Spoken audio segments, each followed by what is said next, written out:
ക്രൈസ്തലോട് Ave Maria. എൻ്റെ പേര് അമ്പിളി. ഞാൻ മങ്കഫിൽ നിന്നാണ് വരുന്നത്. ഞാൻ ആദ്യമായിട്ട് അവന്റെ ജപമാലയിൽ പങ്കെടുക്കുന്നത് 2024 ഏപ്രിലാണ്.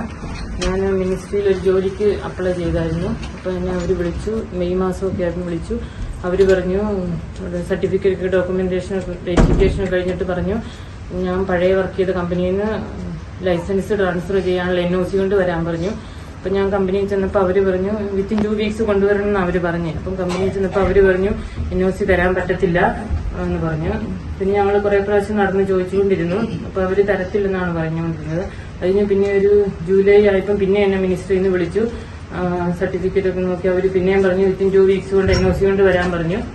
അന്നേരം അത് കഴിഞ്ഞ് പിന്നെ ഞങ്ങൾ കമ്പനിയിൽ പോയി ചോദിച്ചു. അന്നേരം അവർ തരത്തില്ലെന്നൊക്കെയാണ് പറഞ്ഞത്.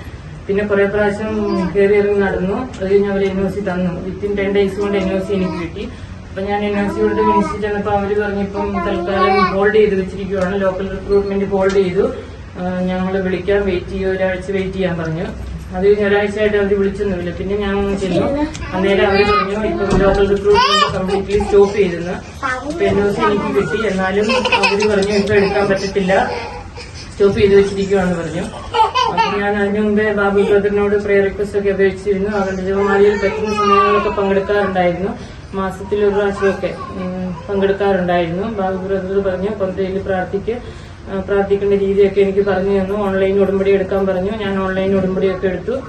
അത് കഴിഞ്ഞ് ഇടയ്ക്ക് പോയി ചോദിക്കുന്നുണ്ടായിരുന്നു. അപ്പൊ അവര് പറയുന്നു ഇപ്പം എടുക്കുന്നില്ല, സ്റ്റോപ്പ് ചെയ്ത് വെച്ചിരിക്കുകയാണൊക്കെ പറഞ്ഞു. അത് കഴിഞ്ഞ് ബാബു ബ്രദർ പറഞ്ഞ് മധ്യസ്ഥ പ്രാർത്ഥനയിൽ നിയോഗം വെച്ച് പ്രാർത്ഥിക്കാം ഒക്കെ പറഞ്ഞു. അത് കഴിഞ്ഞ് ഡിസംബർ ഒക്കെ ആയപ്പോൾ അവരെന്നെ വിളിച്ചു. അപ്പം പറഞ്ഞ് സർട്ടിഫിക്കറ്റ് എല്ലാം നോക്കി വെരിഫിക്കേഷൻ എല്ലാം കഴിഞ്ഞു. അപ്പം എൻ്റെ NOC ഉണ്ടായിരുന്നു. അവരപ്പം അക്സെപ്റ്റ് ചെയ്തു. എന്നിട്ട് പറഞ്ഞ് വെയിറ്റ് ചെയ്ത് എക്സാം ഇന്റർവ്യൂ ഉണ്ടാകും, അതിന് വിളിക്കാമെന്ന് പറഞ്ഞു. അങ്ങനെ ഡിസംബർ ലാസ്റ്റ് ഇപ്പം അവർ എക്സാം ഇന്റർവ്യൂവിന് വിളിച്ചു. അത് പാസ്സായി. അപ്പം ഞാൻ എപ്പോഴും അവിടെ പോകുമ്പോഴും എക്സാമിന് പോകുമ്പോഴൊക്കെ നേർച്ച വസ്തുക്കൾ ഉപയോഗിച്ച് പ്രാർത്ഥിക്കുകയും പ്രത്യക്ഷീകരണ പ്രാർത്ഥനയൊക്കെ ചൊല്ലിക്കൊണ്ടൊക്കെ പോയിക്കൊണ്ടിരുന്നത്. അപ്പം ഞാൻ എക്സാം പാസ്സായി, ഇന്റർവ്യൂ പാസ്സായി. അത് കഴിഞ്ഞ് അവര് പ്രോസസ്സിംഗ് ഒക്കെ തുടങ്ങി.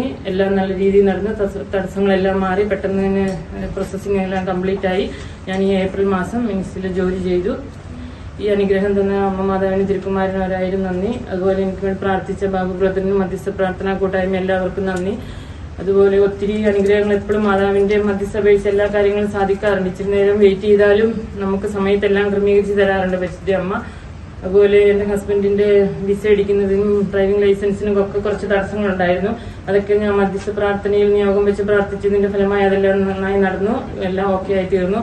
എന്റെ അമ്മയുടെ ബയോപ്സി റിപ്പോർട്ട് ഉണ്ടായിരുന്നു. അതും നോർമൽ ആകുന്നതിന് വേണ്ടി പ്രാർത്ഥിച്ചു. അതും ഓക്കെ ആയിട്ട് കിട്ടി. പിന്നെ എന്റെ മോന് ഇടയ്ക്ക് ചെവിന്നൊരു ഇൻഫെക്ഷൻ വന്ന് പഴുപ്പും ബ്ലഡൊക്കെ വന്നായിരുന്നു. അപ്പൊ അതിനും ഞാൻ സൗഖ്യമാക്കുന്നതിന് വേണ്ടി പ്രാർത്ഥിച്ചിരുന്നു. മധ്യസ്ഥ പ്രാർത്ഥന നിയോഗം വെച്ച് അകണ്ട ജപമാലയിലൊക്കെ പങ്കെടുത്ത് അതും കുഴപ്പമൊന്നുമില്ലാതെ ഡോക്ടർ പറഞ്ഞ് ഇൻഫെക്ഷന്റെ കുഴപ്പമോ വേറൊന്നുമില്ല, അതെല്ലാം ഓക്കെ ആയി സൗഖ്യമാക്കി തന്നു. അങ്ങനെ പരിശുദ്ധ അമ്മയുടെ കൈപിടിച്ച് നടക്കുന്നു. എന്റെ ഫലമായിട്ട് എല്ലാ കാര്യങ്ങളും അമ്മ ക്രമീകരിച്ച് തരാറുണ്ട്. ഇതിൽ നിന്ന് എല്ലാ അനുഗ്രഹങ്ങൾക്കും അമ്മ മാതാവിനും തിരുക്കുമാരനും ഒരായിരം നന്ദി.